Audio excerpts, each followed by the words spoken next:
Hello guys, welcome to SKS maths academy. आज आपण बघणार आहोत ऑर्थोगोनल ट्रॅजेक्टरी. आणि ऑर्थोगोनल ट्रॅजेक्टरीज ह्या टॉपिकमध्ये पहिल्यांदा स्टार्ट करूया आपण ट्रॅजेक्टरी म्हणजे काय हे बघणे. तर आता ट्रॅजेक्टरी म्हणजे काय हे जर मी तुम्हाला एका कीवर्ड मध्ये सांगायचं ठरवलं तर मी तुम्हाला सांगेल trajectory is nothing but curve. Okay, कुठल्या प्रकारच्या कर्वला ट्रॅजेक्टरी म्हणायचं तर लक्षात घ्या, तुमच्याकडे समजा दुसरी एक फॅमिली आहे. कशाची फॅमिली? कर्वची फॅमिली. आता फॅमिली ऑफ कर्व म्हणजे काय हे सांगायचं असेल तर तुम्हाला एक छोटंसं एक्झाम्पल देतो. तुमच्याकडे असे कॉन्सेंट्रिक सर्कल्स आहेत समजा. ओके, असे कॉन्सेंट्रिक सर्कल्स आहेत ज्याच्यामध्ये सगळ्यांचा सेंटर जो आहे तो कॉमन आहे, बरोबर. आणि रेडियस चेंज होते. म्हणजे आपण हे जर लिहायचं झालं, समजा ही सर्कल्स आहेत ती समजा यांचं सेंटर ओरिजिनला आहे, तर याचं जनरलाइज व्हर्जन आपण कसं लिहिणार? x square plus y square is equal to a square. Okay, so x square plus y square is equal to a square is a equation for the family of curve whose center is at origin. काय? Centre is at origin. आणि a म्हणजे काय? रेडियसची h value जशी change होईल तसे वेगवेगळे circles मिळत जातील, पण सगळ्यांचं सेंटर मात्र कुठं असणार आहे? इथेच असणार आहे, कॉमन सेंटर असणार आहे, बरोबर. आणि त्याला ते कुठं असणार आहे? ओरिजिनला असणार आहे. तेव्हा हे इक्वेशन मिळतं. तर अशा सगळ्या सर्कलचं जे काही आपण एकत्र कंबाईन केले तर त्या सगळ्या कंबाईन सर्कलच्या फॅमिलीला आपण काय म्हणणार? Family of curve. आणि ते काय म्हणणार? फॅमिली ऑफ ऑल सर्कल्स असं म्हणणार आपण. आता कळलं फॅमिली म्हणजे काय. मग आता तुम्हाला इथं सांगताना ट्रॅजेक्टरी म्हणजे काय सांगितलं मी? एक कर्व ज्याला आपण ट्रॅजेक्टरी म्हणणार कधी? जेव्हा तो कर्व ह्या दुसऱ्या फॅमिलीच्या प्रत्येक मेंबरला कट करल एका स्पेसिफिक रूलनुसार कट करल, तेव्हा त्याला आपण काय म्हणणार आहोत? ट्रॅजेक्टरी असं म्हणणार आहोत. मग आता बघा ट्रॅजेक्टरी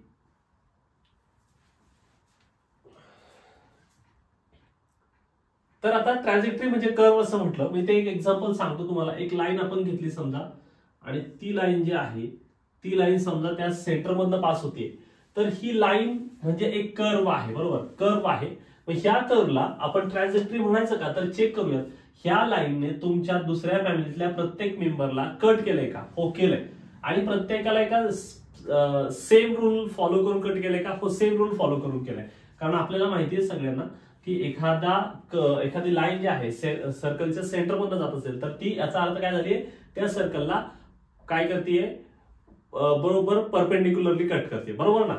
तर मग आता बघा सगळीकडे सेम रूलने कट केलेला आहे या लाईनला, म्हणून ह्या लाईनला आपण म्हणणार आहोत काय म्हणणार आहोत? ट्रॅजेक्टरी असं म्हणणार आहोत. कोणाला? ह्या लाईनला. ह्या सिंगल कर्व आहे, लाईन म्हणजे कर्व, तर सिंगल कर्व आहे आणि ह्या कर्वला आपण म्हणणार आहोत ट्रॅजेक्टरी. का? तर त्या कर्वने दुसऱ्या फॅमिलीतल्या प्रत्येक मेंबरला सेम रूलने कट केलेला आहे. आता जो रूल काय वेगवेगळा असू शकतो. ओके, सो एवढं लक्षात घ्यायचंय. म्हणजेच आपल्याला डेफिनेशन सांगता येईल curve which cuts every member of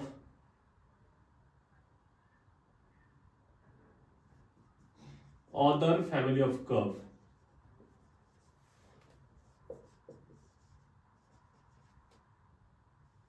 with some rule. Okay, so trajectory means curve which cuts every member of other family of curves with some rule, or with some rule म्हणा किंवा with same rule म्हणा. ठीक आहे. आता हे झालं trajectory बद्दल. Next point आपल्याला बघायचा आहे तो आहे orthogonal trajectory. So next topic is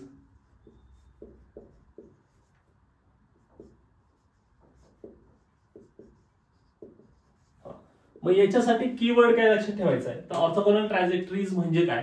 तर इथे होतं फक्त एक सिंगल कर्व होता. इथे मात्र आपण काय म्हणणार आहोत? Family of curves. ओके, काय म्हणणार आपण? Family of curves. म्हणजे एक कर्वला म्हणायचं का ऑर्थोगोनल ट्रॅजेक्टरी? नाही, तर फॅमिलीला, पूर्ण फॅमिलीला म्हणायचं आहे ऑर्थोगोनल ट्रॅजेक्टरी. मग आता इथे बघा, समजा तुमच्याकडे इथे एक लाईन होती, तर ह्या लाईनच्या ऐवजी मी आता काय कन्सिडर करतो? मी आता पूर्ण फॅमिलीज कन्सिडर करतो. म्हणजे काय? असे सगळे लाईन्स जे काय होतात ते ह्या सेंटर मधनं पास होतात. ओके, काय होतात ते? ह्या सेंटर मधनं पास होतात ते. असे मला खूप सारे लाईन्स मिळतील. फाईन, असे मला खूप सारे लाईन्स मिळतील. मग ह्या सगळ्या लाईन्सची जी काय फॅमिली तयार होईल त्या फॅमिलीने दुसऱ्या फॅमिलीतल्या प्रत्येक मेंबरला प्रत्येक मेंबरला परपेंडिक्युलरली जर कट केलं तर ह्या लाईनच्या फॅमिलीला आणि सर्कलच्या अशा दोन फॅमिली दिसतात की नाही, ह्या दोन्ही फॅमिलीना एकमेकांच्या काय म्हणायचे, ऑर्थोगोनल ट्रॅजेक्टरीज असं म्हणायचंय. ठीक आहे. सो त्याची डेफिनेशन आपल्याला सांगता येईल की two families of curves are said to be orthogonal families or orthogonal trajectories.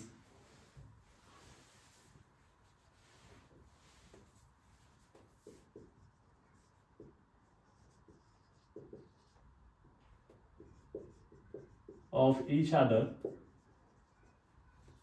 if every member of either family cuts every member of other family. आणि मी काय बोललो, ऑर्थोगोनल म्हणजे काय, परपेंडिक्युलर. कसं कट केलं पाहिजे, प्रत्येक मेंबरला कसं कट केलं पाहिजे, 90 डिग्री मध्ये. म्हणजे काय लिहिणार आपण, cuts every member of other family परपेंडिक्युलरली.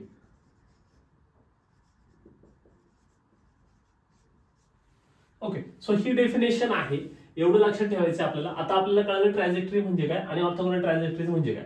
तर कीवर्ड आहे इथे फॅमिलीज ऑफ कर्व्स. ओके. आणि इथे कीवर्ड आहे कर्व. ठीक आहे. सो आता तुम्हाला हे एक्झाम्पल कळलं. अजून एक एक्झाम्पल सांगतो. तर ते एक्झाम्पल बघितल्यावर लक्षात येऊन जाईल. सपोज तुमच्याकडे अशा प्रकारे फॅमिली आहे, सगळ्या व्हर्टिकल लाईन्स ज्या पॅरलल आहेत एकमेकांना, आणि अशा प्रकारे हॉरिझॉन्टल लाईन्स पण मी ड्रॉ केल्या. ओके. मग आता माझा प्रश्न आहे, इथे ह्या सिनेरिओ मध्ये हे दोन फॅमिली ज्या आहेत, एक फॅमिली आहे सगळ्या व्हर्टिकल लाईन्स आणि दुसरी फॅमिली आहे हॉरिझॉन्टल लाईन्स. मग व्हर्टिकल आणि हॉरिझॉन्टल ह्या दोन वेगवेगळ्या फॅमिलीज आहेत. मग ह्या फॅमिलीजना एकमेकांच्या ऑर्थोगोनल ट्रॅजेक्टरी म्हणायचं का, तर हो म्हणायचंय. कारण की याच्यातला प्रत्येक मेंबर हा दुसऱ्या फॅमिलीतल्या प्रत्येक मेंबरला कट करतो. नुसता कट करत नाही, तो स्पेसिफिकली कसा कट करतो, परपेंडिक्युलरली कट करतो. म्हणून याला आपण 100% काय म्हणणार आहोत, ऑर्थोगोनल ट्रॅजेक्टरी म्हणणार आहोत. आणि याला सुद्धा ऑर्थोगोनल ट्रॅजेक्टरी म्हणणार आहोत. आता याच्याऐवजी समजा तुमच्याकडे अशा प्रकारे तुम्ही जर अशा इन्क्लाइन लाईन घेतल्या तुम्ही समजा, ओके, आणि त्यांना अशा पद्धतीने कट केलं तुम्ही असं थोडस. ओके. मग आता तुम्ही याला पहिली गोष्ट, तुम्ही याला ट्रॅजेक्टरी बोलणार का, म्हणजे तुम्ही समजा हा एक पहिली लाईन घेतली, समजा ही लाईन 1 घेतली, तर ह्या 1 लाईनला ट्रॅजेक्टरी म्हणता येईल का, येईल म्हणता. का, कारण ह्या लाईनने त्या दुसऱ्या फॅमिलीतल्या ज्या काही इन्क्लाइन लाईन आहेत त्या सगळ्यांना कट केलेला आहे एका स्पेसिफिक रूलने, बरोबर ना. म्हणजे ज्या अँगलने इथे इंटरेस्ट कट केलंय त्याच अँगलने इकडे सुद्धा कट केलंय, सेम अँगल आहे. म्हणजे याचा अर्थ ह्या लाईन 1 ला तुम्ही काय म्हणू शकता, ट्रॅजेक्टरी म्हणू शकता. लाईन 2 ला सुद्धा ट्रॅजेक्टरी म्हणता येईल. पण ओव्हरऑल जर विचार केला तर याला ऑर्थोगोनल ट्रॅजेक्टरी म्हणता येणार नाही. का म्हणता येणार नाही, कारण की जो काय त्यांनी कट केलंय ते किती डिग्रीत कट करायला पाहिजे, परपेंडिक्युलरली, म्हणजे 90 डिग्रीत कट करायला पाहिजे. इथं मात्र 90 डिग्रीत कट करताना दिसत नाही. म्हणून याला आपण ऑर्थोगोनल ट्रॅजेक्टरी म्हणणार नाही. या दोघांना मात्र ऑर्थोगोनल ट्रॅजेक्टरी म्हणू शकतो. आता एवढ्याच दोन्ही कॉन्सेप्ट क्लिअर झाल्याच्या नंतर आता ऍक्च्युअली आपल्याला स्टार्ट करायचं आहे की वर्किंग प्रोसिजर कसं आहे. म्हणजे आपल्यासाठी महत्वाचं काय, आपल्याला माहिती आहे प्रॉब्लेम्स विचारले जातात, आपल्याला थिअरॉटिकल विचारलं जाणार नाही. मग त्याच्यासाठी आपल्याला त्याची वर्किंग प्रोसिजर माहिती पाहिजे, ती आता आपण बघणार आहोत. ठीक आहे.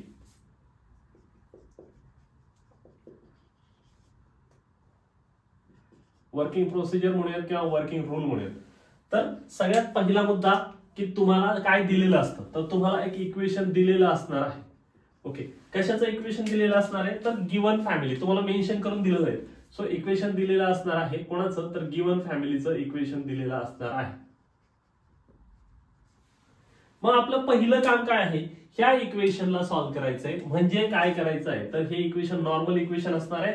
याला पहिल्या स्टेप मध्ये तुम्ही काय करणार आहात, डिफरन्शिएट करणार आहात. मित्रांनो काय करणार, पहिल्यांदा फर्स्ट स्टेप जे आहे त्याच्यासाठी काय करायचंय, डिफरन्शिएशन करायचं आहे.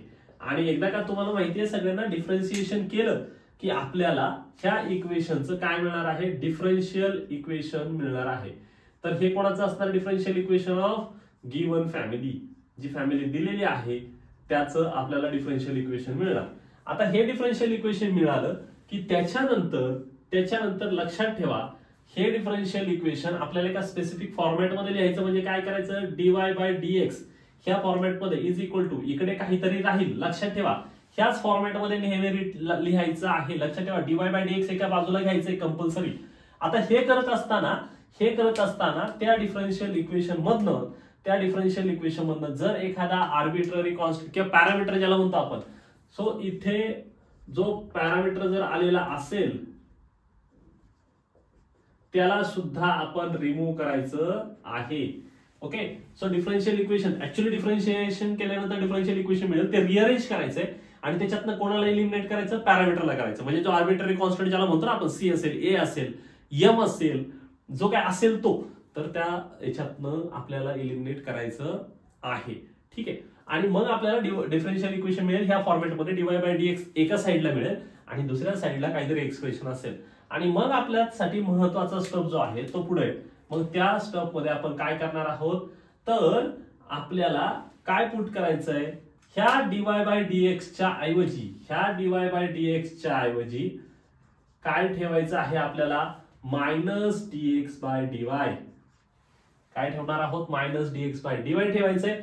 आणि -dx/dy ठेवलं की हे डिफरन्शियल इक्वेशन कन्वर्ट होऊन जाईल आणि मग तुम्हाला मिळेल differential equation of orthogonal family.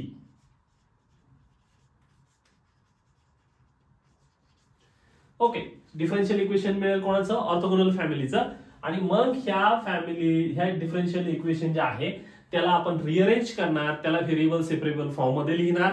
आणि व्हेरिएबल सेपरेबल फॉर्म मध्ये का लिहायचंय, कारण आपल्याला याचं घ्यायचं असतं इंटिग्रेशन.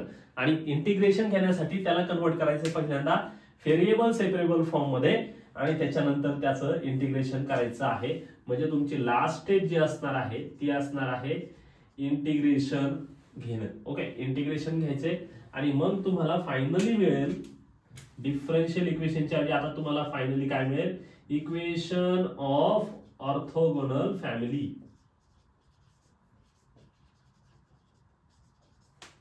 ओके, सो एवढं हा वर्किंग रूलचा म्हणजे हे जे काही प्रोसिजर आहे खूप जास्त इम्पॉर्टंट आहे. हे नोट करून ठेवा नोटबुक मध्ये. तुम्हाला प्रत्येक मेथड साठी अशा प्रकारचा अल्गोरिदम किंवा फ्लो चार्ट पाहिजेच तुमच्याकडे, जेणेकरून तुम्हाला ऍक्च्युअल प्रॉब्लेम सॉल्व्ह करता येऊ शकतात. This is the first problem. Trust me, याच्यावरचे क्वेश्चन फार सोपे आहेत. फक्त तुम्हाला नीट प्रोसिजर समजून एकदा समजली की काय अडचण येणार नाही. तर पहिल्यांदा मी त्याची प्रोसिजर मग अशी सांगितली तुम्हाला, त्याच्यामध्ये वर्किंग रूल सांगितले. तर त्याच्यामध्ये स्टार्ट करतो आपण दिलेल्या इक्वेशनचं डिफरन्सिएशन घेण्यापासून. मग आता बघूया तिथे पहिलं म्हणजे स्टेप 1. स्टेप 1 मध्ये आपण काय करणार आहोत, डिफरन्सिएशन घ्यायचे. सो गिवन काय आहे ते बघा, गिवन इक्वेशन y = mx. आणि हो, महत्वाचा मुद्दा की प्रत्येक वेळी डिफरन्शिएट जेव्हा करता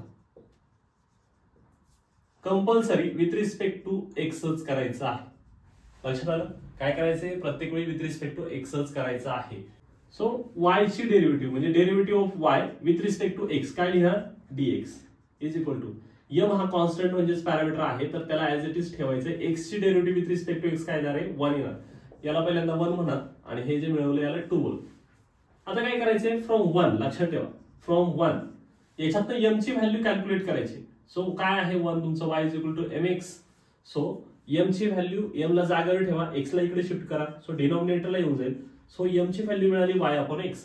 ही व्हॅल्यू 2 मध्ये शिफ्ट करा. सो काय मिळेल तुम्हाला, dy/dx. Put value of m in equation 2. Right. मग आता काय मिळेल आपल्याला 2 मध्ये ठेवल्यानंतर, dy/dx = इथे m × 1 म्हणजे m आहे, m च्या ऐवजी व्हॅल्यू ठेवूया, काय येईल ती y/x. क्लिअर, इथपर्यंत पोहोचलाय. जर इथपर्यंत आपण व्यवस्थित पोहोचलो तर याचा अर्थ आपण स्टेप 1 कंप्लीट केलेली आहे. ओके, स्टेप 1 जी आहे ती आपली कंप्लीट झालेली आहे. स्टेप 1 अर्थातच ही कशाची असते, डिफरन्सिएशनची असते. तुम्ही असं टायटल दिलं नाही तरी चालेल, तुम्हाला समजण्यासाठी इथं लिहितो आहे. डिफरन्सिएशन 1 कम्प्लीट केलंय. आता स्टेप नंबर 2. स्टेप नंबर 2 मध्ये काय करायचे, सबस्टिट्यूशन लिहायची आहे, घ्यायची आहे, बरोबर ना. आता सबस्टिट्यूशन काय घ्यायला सांगितले तुमच्या सगळ्यांच्या लक्षात असेल. आपण ज्या ठिकाणी dy बाय dx दिसतो, ज्या ठिकाणी dy बाय dx दिसतो पुट, त्या ठिकाणी काय ठेवायचं आहे, minus dx by dy. Correct. काय ठेवणार, मायनस dx बाय dy. मग आपल्याला जे काही आन्सर येणार आहे तिकडे लिहूया. dy बाय dx च्या ऐवजी मायनस dx बाय dy सांगितलंय. So minus dx by dy is equal to, इथे काय आहे, y अपॉन x, बरोबर. So y upon x. मग हे पुढे सॉल्व्ह करायचंय, तर त्याच्यासाठी आपल्याला काय करावं लागेल, व्हेरिएबल सेपरेबल फॉर्म घ्यावा लागेल, हे सांगितलं मी. मग व्हेरिएबल सेपरेबल फॉर्म घ्यायचा म्हणजे नक्की काय करायचं, x ला इकडे शिफ्ट करा. So minus x dx is equal to y dy. बघा बरं, बरोबर आहे. मग हा काय आहे तुमचा व्हेरिएबल सेपरेबल फॉर्म, बरोबर. काय आहे, व्हेरिएबल सेपरेबल फॉर्म आहे. आणि मग लास्ट स्टेप वापरायची आहे, थर्ड स्टेप, ज्याच्यामध्ये आपण काय लिहितो, इंटिग्रेशन. फाइन. मग इंटिग्रेशन लिहितो. मग इंटिग्रेशन घ्यायचंय आता आपल्याला, ठीक आहे. काय येईल ते, टेकिंग इंटिग्रेशन, मायनसला बाहेर ठेवा, x dx is equal to integration y dy, right. Plus c पण लिहितो, बघूया. इंटिग्रेशन मायनस, इथं मायनस आलं, x चं इंटिग्रेशन काय येतं सांगा, x रेस टू n च्या फॉर्म्युलाने माहिती आपल्याला ते. आता x रेस टू n चा फॉर्म्युला, इंटिग्रेशन काय येतं, x raise to n plus 1 upon n plus 1. मग इथे पॉवर 1 आहे, 1 प्लस 1 काय होणार, 2 अपॉन खाली काय लिहायचे, 2 is equal to y square upon 2 आणि लिहावं लागते प्लस c. सो आता ही टर्म जी आहे इकडे शिफ्ट करूया. इकडे शिफ्ट केल्यावर काय होणार, minus he x square by 2 अशीच राहणार आहे. याला इकडे शिफ्ट केल्यावर मायनस होणार y square by 2 is equal to c. ह्या 2 ला आणि ह्या मायनसला थ्रूआउट डिवाइड करून, सॉरी थ्रूआउट मल्टिप्लाय करून कॅन्सल करता येतं. म्हणजे माझा अल्टिमेट आन्सर काय आहे, x स्क्वेअर. बघा मायनस मायनस तिकडे शिफ्ट करून टाकला. So x square plus y square is equal to c. आणि हा 2 पण मल्टिप्लाय करून टाकला. ट्वाइस c च्या ऐवजी फक्त c लिहायचं, doesn't matter for us. So हे आपलं फायनल आन्सर आलेलं आहे. नेक्स्ट प्रॉब्लेम सॉल्व्ह करूयात आपण. सो याच्या सोल्युशन मध्ये आपल्याला पहिली स्टेप माहिती आहे. नेहमी आपण फर्स्ट स्टेप मध्ये काय करत असतो, तर डिफरन्सिएशन करत असतो, बरोबर. स्टेप 1 त्याच्यामध्ये करत असतो आपण डिफरन्सिएशन. आणि हे डिफरन्सिएशन करत असताना पहिल्यांदा इक्वेशन काय आहे ते पहिल्यांदा लिहून घेऊयात. ओके. सो पहिल्यांदा लिहायचे given equation y square is equal to 4ax. आणि मग त्याचं डिफरन्सिएशन करायचं आहे. आणि नेहमीच differentiate with respect to x करायचं आहे. मग सांगा बरं, y स्क्वेअरची नॉर्मल डेरिव्हेटिव्ह काय करणार तुम्ही, 2y लिहिली ही खरं आहे, पण with respect to y calculate केले. पण इथं काय सांगितलं, विथ रिस्पेक्ट टू x सांगितलं, बरोबर ना, विथ रिस्पेक्ट टू x. म्हणून मग याला कशाने मल्टिप्लाय करायला लागेल, 2y हे नॉर्मल झालं, पण विथ रिस्पेक्ट टू y झालं हे. मग आता त्याला मल्टिप्लाय करायचं विथ रिस्पेक्ट टू x. म्हणजे कोणाची डेरिव्हेटिव्ह, y ची, विथ रिस्पेक्ट टू काय, x. म्हणून लिहायचं dy by dx is equal to, सांगा बरं, 4a जो आहे तो कॉन्स्टंट ॲज इट इज ठेवला तसाच्या तसा. x ची डेरिव्हेटिव्ह किती येणार, 1 येणार, बरोबर. x ची डेरिव्हेटिव्ह किती आली, 1. नेहमीप्रमाणे याला 1 म्हणूयात, ओके. आणि याला समजा 2 म्हणूयात. मग आता काय करत असतो, फ्रॉम 1 कोणाची व्हॅल्यू, पॅरामीटरची व्हॅल्यू फाइंड आउट करायची, बरोबर. a ची व्हॅल्यू फाइंड आउट करायची, हे खरं आहे. पण आता इथे बघा रिक्वायरमेंट काय, 4a आहे. सो 4a आहे इथे, तर त्याची डायरेक्ट 4a ची व्हॅल्यू घेऊयात आपण, बरोबर. सो काय येणार मग आपल्याकडे, 1 जे आहे ते काय, y square is equal to 4ax आहे. सो 4a ची व्हॅल्यू लिहूयात फक्त, y स्क्वेअर आणि x ला इकडे शिफ्ट केलं तर x झालं, बरोबर. ही 4a ची value. So put this value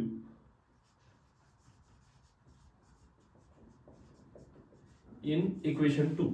मग आपल्याला मिळेल 2y dy by dx is equal to 4a च्या ऐवजी एवढं सगळं ठेवायचं, y स्क्वेअर अपॉन x. मग ह्या 2y ला शिफ्ट करूया पलीकडच्या साईडला. काय होईल, dy by dx is equal to y square upon, हे 2y जे डिनॉमिनेटरला जातील, 2y आणि x तर जागेवरच आहे. म्हणजे याचा अर्थ आता माझा आन्सर बघा, इथे y स्क्वेअर आणि हे y कट होणार आहे. म्हणजे माझा आन्सर येणार dy by dx is equal to, बघून घ्या, वाय अपॉन 2x येईल फक्त 2x करेक्ट. आणि मग हे इथपर्यंत आल्याच्या नंतर नेक्स्ट स्टेप करायची आहे. नेक्स्ट स्टेप मध्ये आपण काय करत असतो, स्टेप नंबर 2 मध्ये सबस्टिट्यूशन.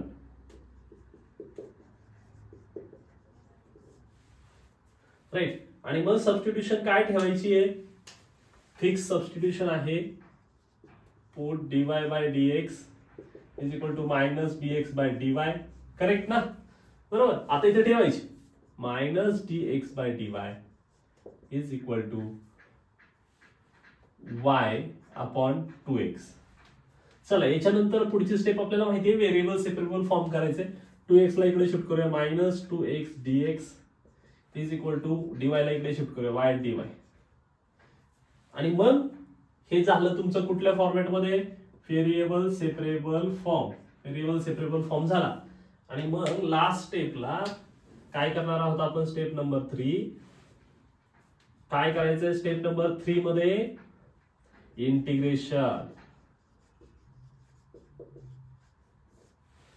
मग इंटिग्रेशन साठी कॅल्क्युलेशन करायचं सिंपल आहे बघा. इंटिग्रेशन -2 ला बाहेर ठेवलं मी, x dx integration y dy.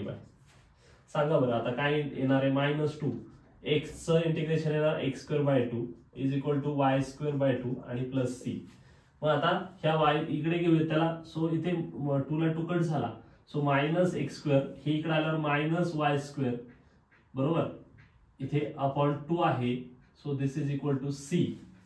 Right. आणि अजून सिम्प्लिफाय केलं आपण तर काय मिळेल आपल्याला याच्यामध्ये, समजा मायनस आहे, -1 ने थ्रोट मल्टिप्लाय केलं तर असं मिळेल answer x² plus y²/2 is equal to c.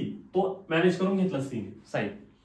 मग आता अजून थोडंफार सिम्प्लिफाय काय असं केलं तरी चालेल, लिहिलं तरी चालेल, किंवा फायनली 2x² थ्रोट 2 ने मल्टिप्लाय करूया, twice x² plus y² is equal to 2 जो आहे मल्टिप्लाय केला तरी कॉन्स्टंट आहे तो आर्बिट्ररी, सो असंच राहील.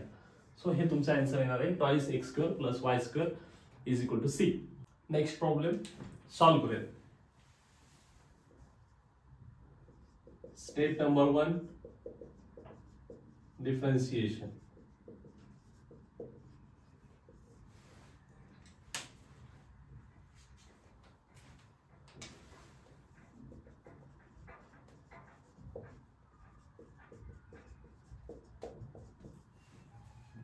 सो याचं डिफरेंशिएशन घ्यायचंय with respect to x.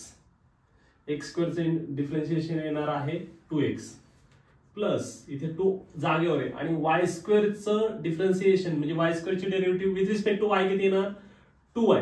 But आपल्याला एक्सपेक्टेड काय सांगितलंय, विथ रिस्पेक्ट टू x, म्हणून कशाने मल्टिप्लाय करायचं, dy बाय dx ने. आणि c² तर कॉन्स्टंट आहे म्हणून त्याची डेरिव्हेटिव्ह 0 येणार.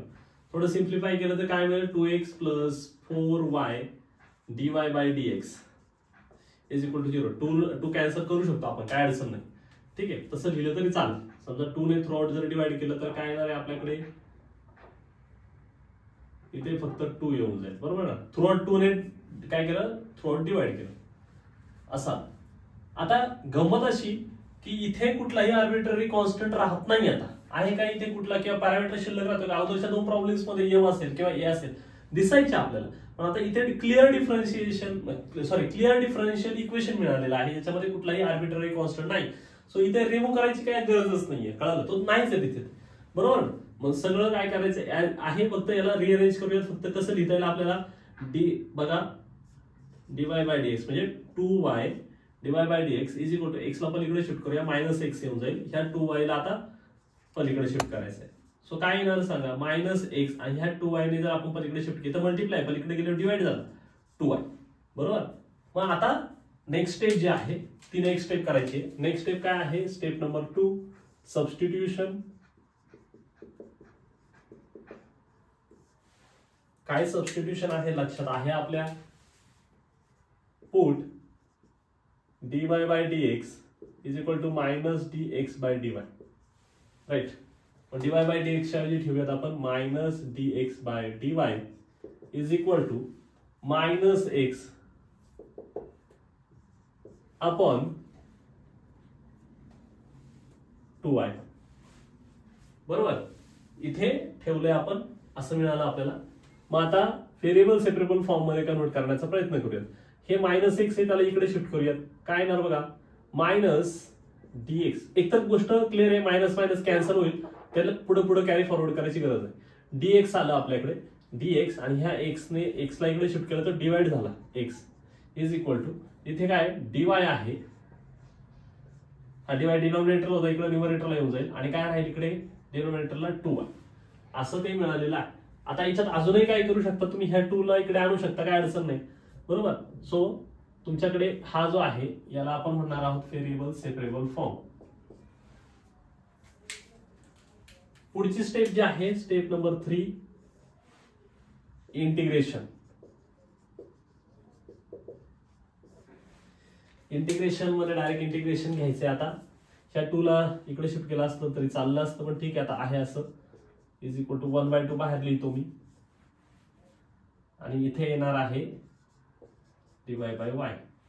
आता 1/x इंटिग्रेशन आपल्याला माहिती काय असतं, ते log x असतं इज इक्वल टू 1/2. इथे याचं इंटिग्रेशन येणार आहे log y आणि प्लस c. काय करू शकतो आता याला, हे जो आहे तुमचा 1/2 ठीक आहे, त्याला इकडे घेतलं असतं तरी चाललं असतं, काहीही अडचण नाही. पण आता मात्र इथं काय करूयात आपण, हो. आणि याच्यात अजून एक महत्वाचा मुद्दा तुम्हाला सांगायचा राहून गेला. जर असा 2 ठिकाणी लॉग आहे तर हे सी लिहिताना सुद्धा लॉगच्या भाषेत लिहू शकतो आपण. हा पहिला महत्वाचा मुद्दा समजून घ्या. म्हणजे इथं सी लिहायचे म्हणजे तुम्ही काय लिहू शकता, लॉग सी. हे सांगितलेलं आहे ऑलरेडी मी, हे कारण सी हा आर्बिट्ररी कॉन्स्टंट आहे, त्याचा लॉग सुद्धा लिहू शकतो आपण. सो का तर कन्व्हिनियन्स, आपल्या कन्व्हिनियन्स साठी. म्हणजे काय येणार आहे बघा, इथे तुमच्याकडे आन्सर काय येऊन जाईल, नीट ऑब्झर्व करा. हा 1/2 आहे, लॉगचा रूल माहिती आपल्याला सगळ्यांना, लॉग बी असेल आणि इकडे ए लिहिलाय तर आपण ह्या ए ला इकडे शिफ्ट करू शकतो. कसं शिफ्ट करू शकतो, ऍज अ पॉवर ऑफ बी. म्हणजे तुम्ही हा ए बी च्या पॉवर मध्ये लिहू शकता, असा फॉर्म्युला आहे आपल्याकडे. हा फॉर्म्युला इथे युज करणार आहे आपण. मग काय होणार आहे ते सांगा, लॉग ऑफ वाय आणि त्याची पॉवर होणार 1/2 okay, plus log of c. आता फर्दर कॅल्क्युलेशन एकदम इझी आहे. Log of x is equal to, इथे बघा log a plus log b असं जेव्हा असतं तेव्हा काय करतो आपण, त्या लॉगच्या आतमध्ये जे काही कंटेंट आहे त्यांचं प्रॉडक्ट घेतो. म्हणजे काय, log y raise to 1/2 into c असं लिहू शकतो आपण, करेक्ट लिहू शकतो. मग आता ह्या बाजूला पण लॉग, ह्या बाजूला लॉग कॅन्सल होईल. मग काय राहील, x is equal to y raise to 1/2 into c, बरोबर. म्हणजे स्क्वेअर रूट ऑफ वाय असं लिहिलं असतं तरी चाललं असं, स्क्वेअर रूट ऑफ वाय काय प्रॉब्लेम नाही. मग आता फायनली काय करायचं, स्क्वेअरिंग करायचं, दोन्ही साईडचं स्क्वेअर करायचं, बरोबर ना.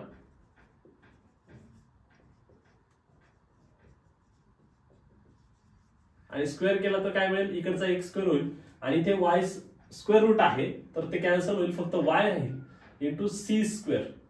पण काय फरक पडतो का त्याने, नाही. म्हणून सी स्क्वेअर लिहायच्या ऐवजी तुम्ही नुसता सी लिहिला तरी चालेल. हे तुमचा फायनल आन्सर आहे, x square is equal to y c, ठीक आहे. किंवा x square by y is equal to c असं लिहिलं तरी चालेल. नेक्स्ट प्रॉब्लेम, इथे फर्स्ट स्टेप मध्ये जे काही कॅल्क्युलेशन्स करायचे आहेत आपल्याला, डिफरन्सिएशन.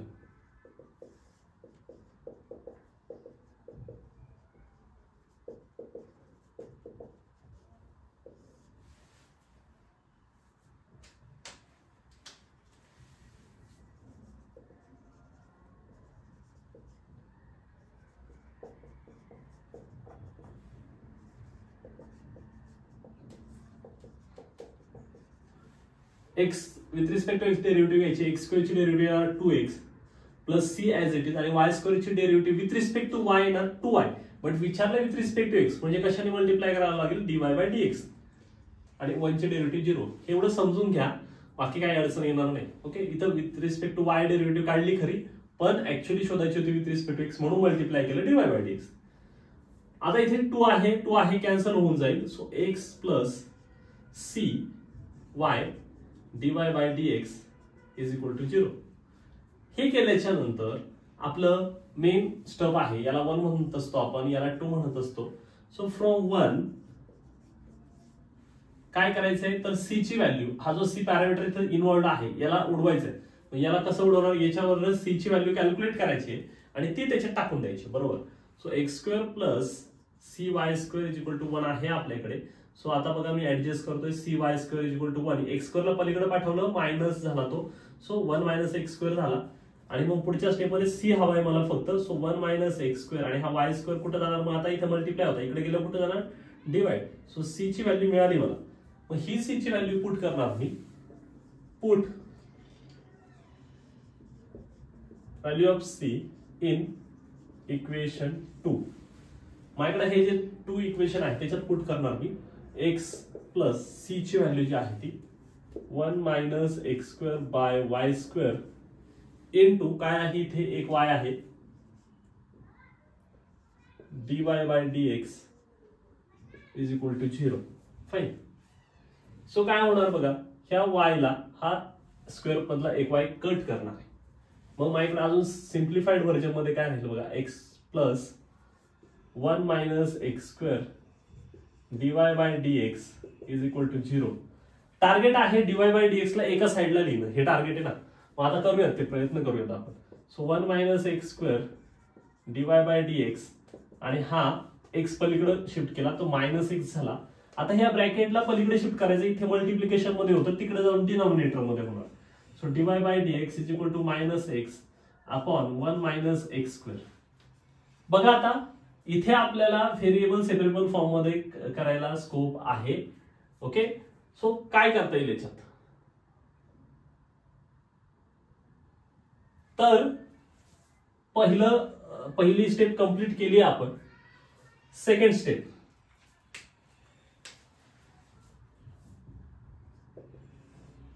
सबस्टिट्यूशन.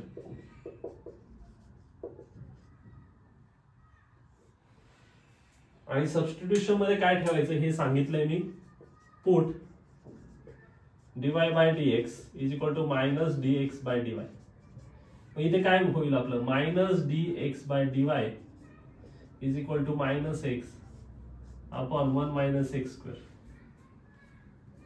आता ऍडजस्ट करूया. हा पूर्ण पार्ट इकडे बघा, मायनस मायनस कॅन्सल होणार, हा पूर्ण पार्ट इकडे येणार आहे, dx इकडे आहे म्हणून, आणि dy तिकडे जाणार आहे.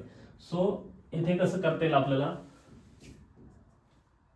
dy पलीकडे घेतला मी, बरोबर ना. हा dy पलीकडे घेतला आणि हा पूर्ण पार्ट इकडे आला, पण इकडे येताना तो त्याचा रेसिप्रोकल होऊन येणार.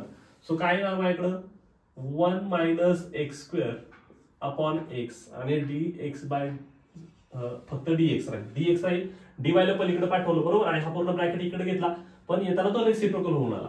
सो आता ह्या x ने डिवाइड करूयात, काय मिळेल, 1 upon x minus x square bye x, म्हणजे येणार काय, फक्त एक्स येणार, बरोबर ना. हे असं आहे, एक्स स्क्वेअर बाय एक्स आहे, बरोबर. सगळं लिहितो मी, डोंट वरी. हा, मग आता हे काय आहे, क्लिअरली व्हेरिएबल सेपरेबल फॉर्म आहे, बरोबर. आणि व्हेरिएबल सेपरेबल फॉर्म असल्यामुळं आता आपण काय करणार आहोत, याचं इंटिग्रेशन घेणार आहोत. So next step is step number 3, integration. So हे लिहिताना मी लिहितो इथे बघा, 1 अपॉन एक्स मायनस, इथे एक्स आहे आणि स्क्वेअर आहे, हा एक्स कट करला याच्यातला एका एक्स, म्हणजे एक्स राहील फक्त तिकडे. So dx is equal to integration dy आणि पुढे प्लस सी नंतर लावूया. मला वाटतं एवढं कळालंय सगळं. आता इकडे काय येईल बघा, एकदा बघूयात आपण, बरोबर केलंय का. इथे आपण y सोडून दिलाय, इथे y आहे बघा, तो y सुटलाय आपला, सगळीकडे y सुटलेला आहे, बरोबर ना. तर हा रेसिप्रोकल जेव्हा तिकडे हे तिकडे गेलं तेव्हा y कुठे जाणार आहे, इथं जाणार आहे, आणि तिथे गेल्याच्या नंतर तिथं y झाला, त्याच्यानंतर इथे काय येणार आहे y, आणि म्हणून ह्या हिशोबाने इथे y येणं एक्सपेक्टेड आहे. इथं पण I am so sorry for this.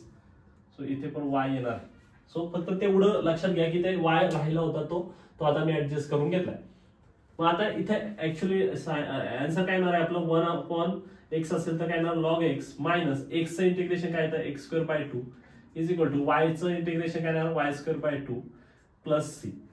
So थोडंसं ऍडजस्ट केलं तर काय येईल आपला answer, log x minus x square by 2 आणि याला इकडे घेतलं minus y square by 2 is equal to C.